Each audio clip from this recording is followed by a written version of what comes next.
Being able to create a good-looking reflection in water is a basic skill, not just in the field of architectural visualization. Although it is possible to create and render reflections in water in the 3D program, it's often quicker to create them in Photoshop. Creating a convincing mirrored reflection on any water surface is the topic of this Photoshop tutorial. Architectural rendering is the starting image for the tutorial. For this Photoshop tutorial we will be using the following rendering as an example. It shows a typical rendered architectural scene that should be mirrored in a water surface in the foreground. The background was rendered red, which due to its high contrast can be selected easily so as to display the water surface later on. Rendered architectural scene without the reflections in water to begin with, select the whole area of the image which should be mirrored in water later on. The layer containing the output image must be selected. Now copy the area using Ctrl+C and paste it with Ctrl+V into a new layer above the old layer. Select the red area with the magic wand tool and delete it with the del key. If a red border still remains, then go back and increase the tolerance in the settings at the top of the screen.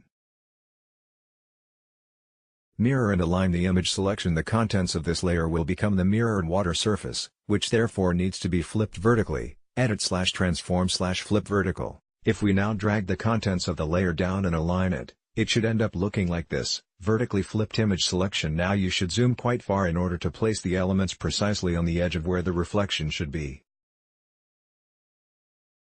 Activate the Move tool with V, and move the parts of the image together roughly. You can move the last pixels easier using the arrow keys. Aligning the right-hand corner of reflected image selection. Now the right-hand corner fits. To get the left-hand corner to align perfectly as well, first go into the transform mode with Ctrl+T. Now grab the handle in the middle of the left-hand adjustment lines, press Ctrl+Shift, constricting the movement to either only the horizontal or the vertical axis, and drag the handle so that it too is exactly on the edge of where the reflection should start. Aligning the left-hand corner with the mirrored image selection. The whole image now looks like this. The mirrored layer inserted into the original image. Method of generating a wave effect in Photoshop. In the next step we will emulate the effect of a typical water surface which will be applied to the mirror lower layer. The water surface in question is meant to be a type of canal and therefore still and quiet. Although it is a quiet bit of water, small wavelets should nevertheless be incorporated into the image. A quick note on the methodology. First we will produce a black and white image which displays information of the height of the waves in perspective, called a displacement map. By applying this to the lower part of the image using the distortion filter, the parts of the other image will also be manipulated due to the grayscale of the displacement map. Displacement map. For the displace filter. To do this step we first open a new image which can be smaller, e.g. half as big as the working image. In order to produce a random structure we will begin by applying the texture grain effect. Make sure the selected layer is filled with white and apply the filter using the following settings as a guidance: intensity, 60 contrast, 60 grain type, contrasty. When you apply the filter you won't notice anything to begin with because the effect is quite subtle. Using the levels settings, Ctrl+L, you can increase the contrast quite a bit by moving the small black triangle near the left-hand border of the histogram to the right until it is near the beginning of the mountains that are visible. Texture grain. After this, we select all, Ctrl+A, and transform the area perspectively by pulling the lower part of the image apart using the handles. It can be really quite wide so the effect is visible. In my example I did this stepwise. Now you can notice the difference in color from the texture grain filter, which is, however, irrelevant for us and not a problem. I nevertheless removed the saturation using Ctrl+U. Perspectively distorted texture effect. Now we already have quite a good looking distortion which roughly fits the scene due to the distortion. To create a better water effect, add a second layer and apply fiber filter to it. Filter/render/fiber. To begin with, try it with the standard settings.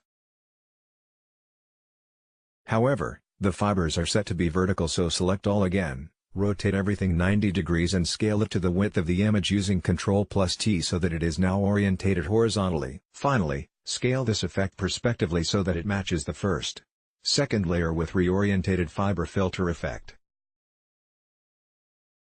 Next, we want to mix both layers, and in preparation for this, need to reduce the opacity of the top layer to roughly 25%. The effect then looks quite usable.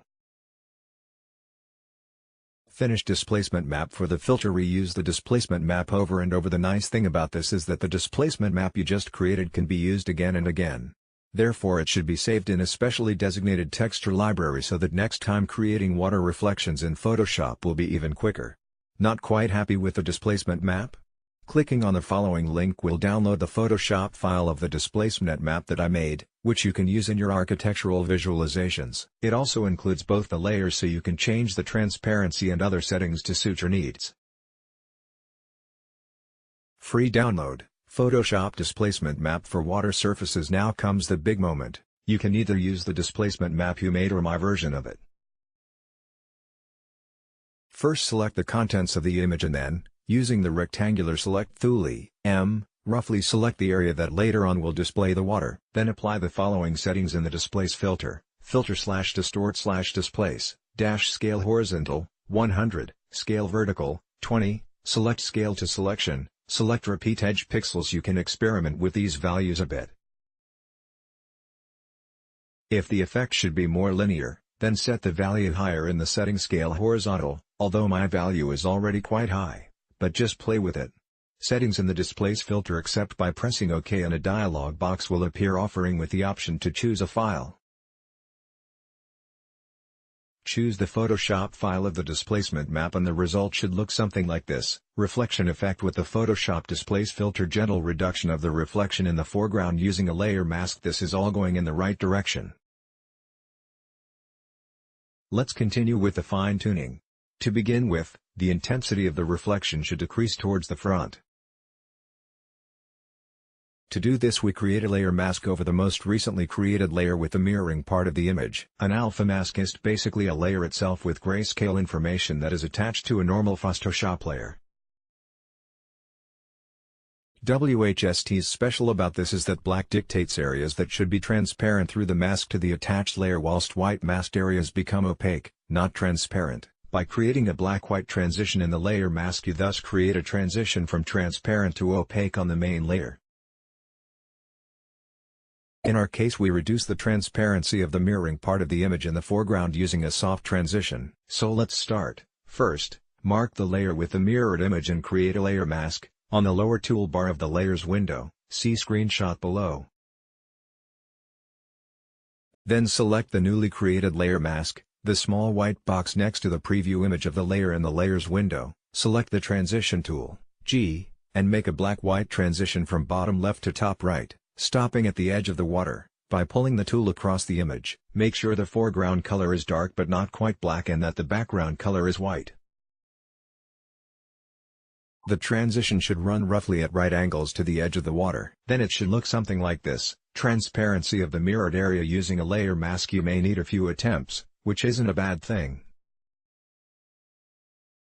You should experiment a bit and observe the different results. By the way, you can draw directly onto the layer mask using a soft brush, meaning you have more control over more complicated transitions. The background is still red.